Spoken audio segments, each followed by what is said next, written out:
Bonjour à tous, le dénouement final se rapproche de plus en plus 5 journées avant la fin de la Super League et une course toujours ouverte en plus de celle de maintien dont on a parlé la semaine passée, c'est bien la course à l'Europe, les deuxième et troisième places qui, je rappelle, offrent des places de tour préliminaire pour la nouvelle compétition de l'UEFA Conference League. Vous le voyez derrière moi, 4 maillots, 4 équipes représentées, le FC Bâle, le FC Lugano, le Servette FC qui est représenté avec son joueur Steve Rouillet et le Lausanne Sport avec son ancien joueur Antoine Ray. Derrière moi, ça fait 4 équipes qui sont dans la course à 5 matchs de la fin. Je vais rappeler rapidement le classement. FC Bâle 44 points, deuxième. Servette troisième avec 44 points, mais une moins bonne différence de but. Lugano 43 points, quatrième. Et Lausanne 41 points, cinquième. Derrière, on a le FC Lucerne avec 39 points, qui donc n'est pas complètement coupé de la course, mais qui doit aussi garder un œil sur le maintien. Donc on ne peut pas vraiment encore les inclure dans cette discussion. Je propose de commencer évidemment par le deuxième, mais avant ça, je vais envie de vous dire comment ça va se passer. Je vais à chaque fois dire un peu les plus et les moins pour dire s'ils vont terminer sur le podium, pourquoi ils devraient terminer sur le podium, pourquoi ils pourraient échouer dans cette quête de la deuxième, troisième place. Et je vais passer équipe par équipe selon le classement. On commence donc par le FC Bâle. C'est très bizarre d'avoir le FC Bâle dans ce genre de discussion. Normalement, c'est déjà plié. On sait que le FC Bâle est dans les deux premiers, voire dans la course titre. Cette année, c'est différent. En tout cas, je vais commencer par les plus. Ça fait tout simplement 20 ans que le FC Bâle termine dans le top 3. La dernière fois, c'était en 2000-2001. Ça paraît incroyable de ne pas les voir terminer dans le top 3. D'autant plus que déjà l'année passée, ils sont terminés troisième derrière Saint-Gall. C'était un peu étonnant. Ça fait 4 matchs maintenant que Chiriakos Forza est parti. Ramen a pris les commandes, ça va beaucoup mieux. 2 victoires, 2 matchs nuls. On a vu aussi, en plus des points qui reviennent, l'efficacité au niveau comptable, on a aussi plus de cœur dans cette équipe de Bâle qui est allé chercher une victoire dans les dernières minutes contre Lucerne il y a quelques semaines, qui lors de son dernier match au Lausanne Sport a été mené plusieurs fois et est revenu à égaliser justement en fin de match. Il y a de quoi être serein pour ces raisons-là. Également au niveau individuel, il y a Cabral qui va tenter d'aller chercher Nsamé. Il est à 17 buts, Nsamé à 18. Il va se donner à fond.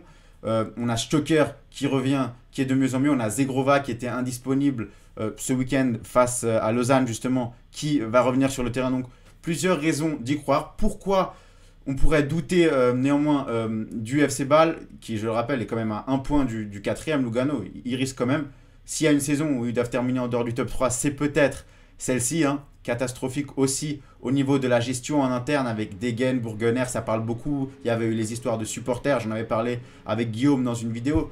Il y a un peu du chaos en dehors du terrain, évidemment. Et de plus, le calendrier de Bâle est selon moi le plus difficile. Ils vont recevoir Saint-Gall ce week-end. Saint-Gall, ça fait 6 matchs qu'ils ne perdent pas au Sanyako Park. Ensuite, ils vont aller à Young Boys. Young Boys, ça fait depuis 2016 que Bâle ne gagne pas à Berne. Ils vont recevoir Lugano. Lugano, sur les 5 derniers matchs, 3 victoires de Lugano, 2 nuls. Bâle a pris 2 points sur 15 sur ces 5 derniers affrontements avec les Bianconeri. Et ils vont terminer avec Zurich et Sion, des équipes qui vont jouer leur peau dans ces dernières rencontres du championnat. Vraiment, le calendrier de Bâle est très compliqué. Passons au deuxième, le Servette FC, qui cette année encore est dans la discussion pour l'Europe et confirme que la place du Servette FC est bien parmi l'élite du football suisse. En première partie de classement, le Servette FC qui d'ailleurs est même qualifié, est la seule de ces 4 équipes dont on va parler aujourd'hui encore dans la course pour la coupe. Ils sont en demi-finale, les Grenats. Et d'ailleurs justement, je vais commencer avec les moins pour le Servette FC parce que cette demi-finale de coupe, est-ce que ça ne serait pas la priorité? Est-ce qu'on ne va pas privilégier plutôt la coupe cette année avec les grosses équipes de coupe qui sont éliminées plutôt qu'un podium en championnat? Mercredi, ils vont affronter Saint-Gall. Attention, Servette est la seule équipe qui joue sur 2 tableaux. Il pourrait y avoir peut-être un turnover ce week-end face à IB. À voir. Franchement, la coupe fait un peu douter dans la course au podium pour Servette. D'autant plus que Servette, dernièrement, on regarde la coupe, ça a été poussif les qualifications. Face à Vevey, face à Kriens, la manière n'y est plus depuis un moment. Même en championnat, depuis qu'ils n'ont pas réussi à battre le record de victoires consécutives face à Vaduz. Ils étaient sur 4 victoires, il me semble, ça aurait été la 5e. C'est compliqué, même ce week-end, la victoire contre Lugano est vraiment inespérée. Il suffit de voir la célébration de Geiger à la fin du match qui embrasse la pelouse. Servette a eu du mal et si ça avait été un match à 11 contre 11, ça aurait été plus compliqué. Avant ça, je rappelle, Servette a pris 10 buts en 2 matchs. Il faut dire que voilà, la dynamique n'est pas très bonne, mais Maintenant, on va passer au plus. La dynamique a été brisée et c'est le plus important. Je parlais avec Greg la semaine passée de l'importance de casser une série négative. Servette l'a fait et Servette a même ramené 3 points de Cornedo. Alors certes, il n'y avait pas la manière contre Lugano, mais le plus important est là. Autre chose, le prochain match, ça va être contre IB. IB, une défaite cette année, c'était contre Servette. Servette est capable de battre IB, d'autant plus quand IB, certes, joue encore à 100%, mais IB est plus relâché parce que IB est déjà champion. Servette peut faire quelque chose. Servette est aussi l'équipe qui voyage le mieux derrière les Bernois en championnat et ils auront des déplacements à Lucerne et à Vaduz. C'est certes des déplacements qui peuvent être des pièges, mais c'est plus prenable. Et justement, les 3 autres matchs, ça va être à domicile. Et les gros, ils sont surtout à domicile. Il y a IB, Lausanne et Saint-Gall. On voit donc que le calendrier est un peu plus gentil avec le Servette. Servette qui, dernier argument, l'a fait l'année passée, certes en terminant 4e, mais ne va pas être complexé pour aller chercher cette place en Europe. Ils en sont largement capables. Ils ont cassé leur série négative. Ils sont capables, ils ont un calendrier assez abordable. Servette, c'est sûr que en plus, ce sont ceux avec Bâle qui partent le mieux avec 44 points, excusez-moi. Ils sont capables de terminer dans le top 3 et ça, c'est certain. À propos de top 3, parlons de Lugano qui vient d'en sortir du top 3 et Lugano, c'est vraiment le grand perdant du week-end dernier. En gagnant face à Servette, Lugano serait monté à 46 points et aurait laissé Servette à moins 5 points à 41. Mais Lugano, à cause d'un carton rouge d'entrée de match et du penalty réalisé par Valls, justement, qui a suivi la faute de Daprela, se retrouve avec 43 points, 1 point derrière Servette. Ils auraient pu être 5 points devant Servette. Et aujourd'hui, ils sont complètement concernés par cette course. Les plus qui me feraient dire que Lugano va tout de même terminer dans le top 3, c'est avant tout leur solidité défensive. Je pense que dans les 4 équipes, l'équipe qui va en prendre le moins dans ces 5 dernières journées, ça sera probablement Lugano. Lugano aussi, qu'il faut le dire, c'est pas un modèle de manière, ça joue moins bien que Servette, ça joue moins bien que Lausanne et ça joue aussi très souvent moins bien que Bâle cette saison. Mais c'est un peu mieux dernièrement. Même si c'est vrai, il y a eu cette défaite contre Servette, il y a eu la défaite contre Young Boys, il y a eu l'élimination en coupe. À chaque fois, par exemple, l'élimination en coupe contre Lucerne, on peut en discuter parce que c'est pas forcément mérité. Contre Servette, il y a le carton rouge qui gâche le match. Contre IB, IB veut être champion chez lui. Je pense pas qu'une des autres 9 équipes aurait gagné ce jour-là. Et c'est pour ça que, outre ça, Lugano fait quand même des bonnes prestations et ça va un peu mieux sur la dynamique. Et au niveau du négatif, Lugano, ça serait plutôt en dehors du terrain parce que sur le terrain, ça se passe bien en ce moment malgré les points qui n'arrivent pas tant que ça. Mais c'est tout ce qui se passe en dehors. Lugano, avec ce gros discours autour du stade qui dure maintenant depuis des années, il y a des référendums pour faire ce nouveau centre sportif. Le vrai combat, on a l'impression qu'il est là. Il y a aussi le président Renzetti qui cherche un acheteur pour reprendre le club. Ça fait des saisons. On est en pleine négociation. Les questions d'après-match, c'est plus justement sur le rachat du club que sur le match qui vient de se conclure. On a aussi le contrat de Jakobac qui est un peu en rapport justement avec Renzetti. Si Renzetti reste, qu'est-ce qui va se passer? L'entraîneur ne sait même pas s'il va entraîner l'année prochaine. On a aussi des joueurs très convoités comme Lovric, Lavanchi qui, s'ils ont un peu la tête ailleurs, ça va être compliqué sur cette fin de championnat. Et on a des joueurs en fin de contrat comme Keshkesh, Maric et Gerd. Là aussi, il y a un peu un point d'interrogation. Donc voilà, là, c'est pas vraiment peut-être la principale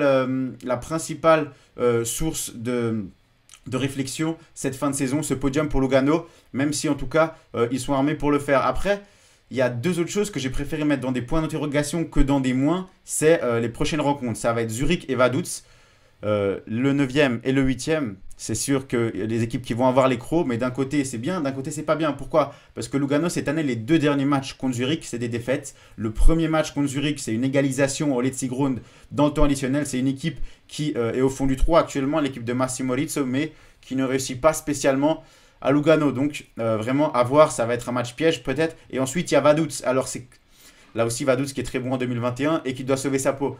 Ces 2 matchs, sur le papier, c'est mieux de jouer ça que IB et Bâle. Mais attention parce que je vois mal Lugano prendre 6 points en tout cas, mais je vois aussi mal Lugano prendre 1 point ou 0 point. Ça va vraiment être un point d'interrogation. Et le dernier point d'interrogation, c'est justement les attaquants. Ça va beaucoup dépendre de ça. Je pense qu'on peut faire confiance à la défense de Lugano qui ne va pas encaisser plus de 1 ou 2 buts, même souvent 0 but à mon avis, dans les matchs qui restent. Mais quid de Aboubakar, Ardaïtz, Botani? Il va falloir vraiment que à chaque match, ils répondent présent. Botani, Aboubakar, Ardaïtz, surtout, on attend qu'ils la mettent au fond. Ça va un peu mieux dernièrement, notamment l'Uruguayen. Et je pense que la place sur le podium de Lugano ou non en fin de saison va beaucoup dépendre de ses attaquants. Passons à la dernière équipe qui part avec un peu de retard, 41 points contre les 43 de Lugano et les 44 de Bâle et Servette. C'est le Lausanne Sport. Il y a environ 2 mois, j'ai parlé du Lausanne Sport. Est-ce qu'il va se maintenir? Aujourd'hui, le discours est tout autre et c'est amplement mérité. Lausanne qui est en train de montrer des belles choses sur le terrain, l'équipe qui est de plus en plus rodée. Giorgio Contini qui fait un bon travail. Et aujourd'hui, Lausanne qui peut aller chercher l'Europe, ça serait inespéré sans leur meilleur buteur. Et vu comme ça s'était embarqué, et ça serait aussi une très très bonne nouvelle, je pense, pour les investisseurs Ineos qui cette année ont plutôt mis leur concentration sur les résultats de l'OGC Nice. Mais si Lausanne devait être parmi les 3 premiers et donc faire des qualifications pour l'Europe, ça serait une très très bonne nouvelle. En tout cas, les plus qui enverraient Lausanne en Europe, c'est avant tout la manière. Sincèrement, il y a peu de matchs où Lausanne ne mérite pas. Lausanne est bien, Lausanne est aussi très fort à domicile. Lausanne a une des meilleures attaques. Les prochains matchs, c'est contre Sion et Zurich, justement les pires défenses. Probablement que Lausanne va marquer. D'ailleurs, l'équipe est rodée et il y a aussi beaucoup plus de polyvalence. J'avais parlé de dépendance à certains joueurs. Il y en a de moins en moins. On a des Dacunia, des Suzuki. On a des joueurs qui arrivent à être de plus en plus décisifs en dehors des Guessant, des Mahou, des Puertas. Il y a de plus en plus de joueurs capables de marquer. Et là aussi, ça peut faire mal et c'est un grand plus. La menace peut venir d'un peu partout. Dans le négatif, par contre, on voit que sur les 2 derniers matchs, Lausanne a encaissé 2 buts en fin de match. À la 90e, ils perdent contre Lucerne. Ils perdent là 1 point. Et en fin de match, ils se font égaliser dans le 3-3 contre Bâle. La semaine dernière, là aussi, ils perdent 2 points. Si on en rajoute ces 3 points, ils ont 44 points. Et aujourd'hui, ils ne sont pas 4e, mais 2e derrière Bâle, ex-aequo. Donc voilà, il y a un peu cette inexpérience qui fait douter. Lausanne est aussi la moins bonne équipe en déplacement cette année en Super League. Sur 15 déplacements, seulement 2 victoires. C'est très compliqué pour les Vaudois alors qu'ils sont très bons chez eux. Et sur leurs 5 derniers matchs, ils ont 3 déplacements justement. Ils ont un déplacement à Servette, à Sion et à Saint-Gall. Ça va vraiment être très compliqué. Donc attention, parce que cette fin de championnat, elle peut être empoisonnée pour les hommes de Giorgio Contini. Je vais conclure rapidement en parlant du FC Lucerne qui a 39 points, qu'il ne faut quand même pas négliger parce qu'ils sont à 5 points de la 2e place et qui surtout là, ils sont sur une série de 7 points sur 9 sur les 3 derniers matchs, 2 victoires de suite. Ce week-end, ils jouent Vaduz. Ça peut être le match du tournant parce que s'ils battent Vaduz et que devant ça a du mal un peu, ils peuvent très bien revenir dans le top 3 ou dans le top 4. Dans le top 4, pardon, le top 3 c'est impossible dès ce week-end. Et là, Lucerne pourrait nous surprendre en fin de match. Lucerne qui est bon en 2021, même si dernièrement ils avaient eu un peu du mal au niveau des résultats. Lucerne qui montre des belles choses. Lucerne qui est encore dans la coupe et qui a aussi un coup à jouer. Ils vont jouer Arao, l'autre demi-finale à côté de Servette Saint-Gall. Ça sera mardi. Je pense que la fin de championnat de Lucerne va se jouer ce week-end contre Vaduz. En tout cas, voilà, ça va être à suivre parce que les Lucernois ne sont pas encore complètement à rayer de cette course au podium. Si on fait le point maintenant et peut-être prévoir un peu qui va terminer où, je pense que quand même, Bâle, certes, ils ont un calendrier difficile. Certes, il y a eu un peu des soucis en interne, mais ils partent de plus haut. Je pense vraiment que ça serait incroyable de ne pas les voir terminer 2e ou 3e. Je pense plutôt 2e. À côté, il y a le Servette, il y a Lugano, il y a Lausanne. Servette, j'ai oublié de dire avant, mais là où je me fais un peu de soucis, en plus de la coupe, en plus de la manière qui manque un peu depuis certaines semaines, c'est aussi la dépendance de certains cadres. On a vu la complète contre-performance face à Bâle, 5-0. Il manquait 2-3 cadres, ça s'est très très mal passé. Là, les joueurs qui risquent d'être suspendus à la prochaine rencontre en cas de carton jaune, on retrouve Sasso, Frick, Rouillet, Sautier, Valls, Ondoa, Stevanovic, Sautier, Fofana. Il y a vraiment une liste très longue et si 2 prennent un carton jaune ce week-end contre IB, déjà la semaine prochaine, ça va être très compliqué. S'il en manque un, s'il en manque 2 de ses leaders. Voilà, j'ai un peu peur pour Servette sur ce point-là. C'est la dépendance aux leaders. Donc, est-ce que je vois Servette, Lausanne ou Lugano terminer avec Bâle dans les 2 premières places? Parce que oui, à mon avis, Bâle va quand même terminer dans les 2 premières places. J'ai peut-être un peu peur aussi pour Lausanne, notamment pour leur fin de saison, ils vont affronter des matchs très compliqués avec des équipes qui terminent avec IB. Ils ont Saint-Gall, ils ont un déplacement à Servette. C'est très compliqué pour le Lausanne Sport. Oui, c'est Servette, Saint-Gall et IB qui terminent Lausanne, leur groupe un peu jeune, ils partent aussi avec 3 points de retard, alors que Lugano a que 1 point de retard. Je pense que Lugano est capable de le faire. Je dirais, ouais, Bâle et Lugano pour terminer sur le podium.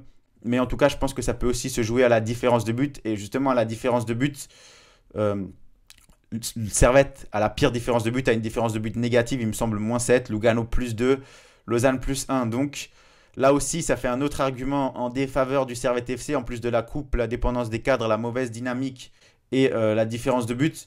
Je ne serais pas surpris de voir Servette terminer troisième, même deuxième, pourquoi pas. Surtout s'ils sortent de la coupe, ils vont se donner à fond pour la fin. Ils en ont les capacités. Mais attention, je vois peut-être plus un Lugano plus costaud défensivement. Et il suffit que voilà, des ballons arrêtés, des pénaltys, des attaquants qui se réveillent pour participer à ce top 3. Lugano aussi qui, sur les 5 dernières saisons, malgré un des budgets les plus petits de la Ligue, a réussi à terminer 2 fois en Europa League. Ils n'ont pas peur, ils en sont capables, alors que Lausanne vient de remonter. Ça serait un peu surprenant de les voir directement en Europe, surtout que leur principale préoccupation jusqu'à il y a quelques semaines, c'était, comme je l'ai déjà dit, le maintien.